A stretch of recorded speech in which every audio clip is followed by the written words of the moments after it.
Всем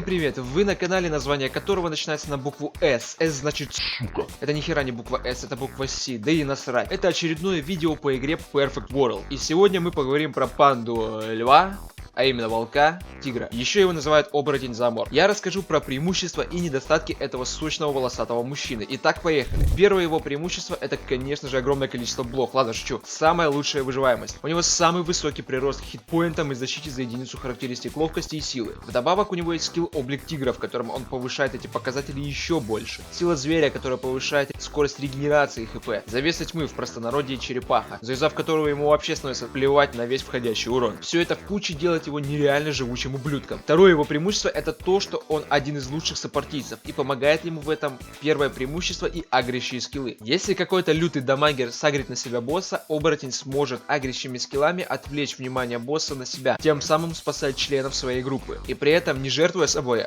а он способен будет выдержать тонны урона от босса, которые ему будут пихать под хвост. Третье его преимущество — это соло-гейминг. Несмотря на то, что при создании персонажа на шкале соло-игры мы видим максимальные показатели у убийцы, лучника, оборотень их превосходит в соло-игре. Более того, он занимает лидирующие позиции в этом аспекте, опять же благодаря своей выживаемости. Для примера, вся выживаемость убийцы завязана на его бафе метка крови, но нормально вампириться он сможет, имея хотя бы минимальный аспид с отметкой 3.33, а быстро вампириться скиллами просто невозможно, разве что без откаткой, но на начальной стадии игры ее не будет, и аспида тоже. Таким образом, вся выживаемость стена сводится к минимуму, а именно к нулю, а у оборотня все по-другому. Он способен выполнять практически все квесты в одиночку, начиная уже с первого левела. Да, дэмэджа у него не так много, как у ловкачей, и каких-то мини-боссов и усиленных мобов он будет достаточно долго ковырять, но зато он сможет заковырять их в соло из-за того, что его не будут сильно пробивать. И ему не придется постоянно самоубиваться об мобов и потом ныть в мир с просьбой о помощи, в отличие от других классов. Следующее его преимущество — это самый лучший абуз берса в оружии. Тот самый скилл, который мы так любим выбивать в ранговом оружии. Тут даже долго распинаться не буду.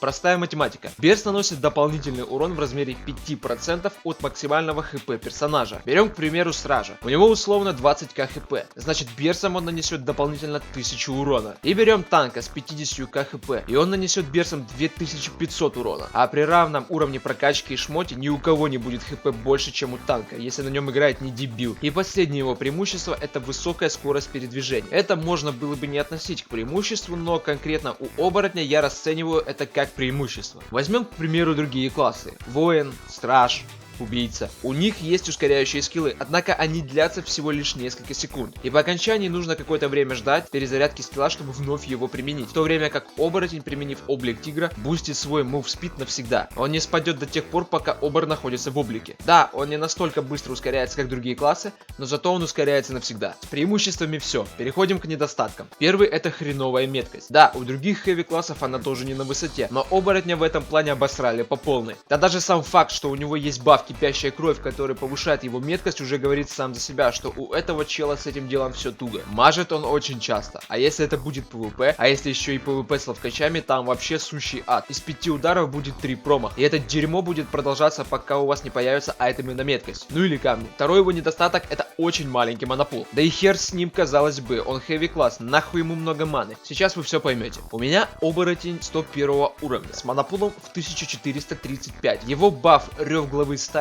стоит 320 маны. Вероятная сила 405 маны. Кипящая кровь 74 маны. Ядовитые клыки 213 маны. А чтобы их заюзать, нужно еще применить облик тигра, а это еще 60 маны. Итого, всего лишь пробафав себя, мы потратили 1072 маны. 1435 минус 1072 равно 363. 363 маны у нас осталось. То есть мы уже потратили почти всю свою ману, а еще ведь даже драка не началась. Это мы только пробафались. И при этом невероятная сила у меня еще не на фулл вкачана, так что мана коста будет еще больше на этот баф. Точно так же и в драках мана очень быстро разлетается. Порой я задаюсь вопросом, я вообще танком играю или, блять, магом? Третий его недостаток — затратность. И речь сейчас идет не о дорогих доспехах или скиллах. Учитывая, что во всех подземельях оборотень торгует своим ебалом, у него весьма часто ломаются шмотки. И немало юаней будет улетать на починку доспехов. Плюс к этому постоянные траты на хирки и пельмени. Ибо хирки на хп у танка заканчиваются со скоростью света. При одном целом КД Хирки с нее будет слетать от 15 до 25 КХП, в зависимости от количества ХП танка. Это очень много. И последний его недостаток, хотя это сложно назвать недостатком, это скорее неприятный факт. И проблема не в персонаже, а в людях. Это маленькая популярность оборотня. Серьезно. На каких я только серверах не играл. Везде катастрофически мало оборотней. Пиратский сервер, официальный. Похуй, все равно везде танков почти нет. Зато ебаных синов, призраков, жнецов до хера. И это огорчает, ведь это очень крутой перс, и он незаслуженно падает в самый низ рейтинга среди игроков. Итак, думаю, новые игроки получили для себя полезную инфу, да и ветераны ПВ, никогда не игравшие за обора, тоже. И теперь все же опробуют этого пацана. А, да, забыл про его один недостаток. У него маленький пенис. Подписывайтесь на оборотня, ставьте пенис, репостите заморфов. До свидания.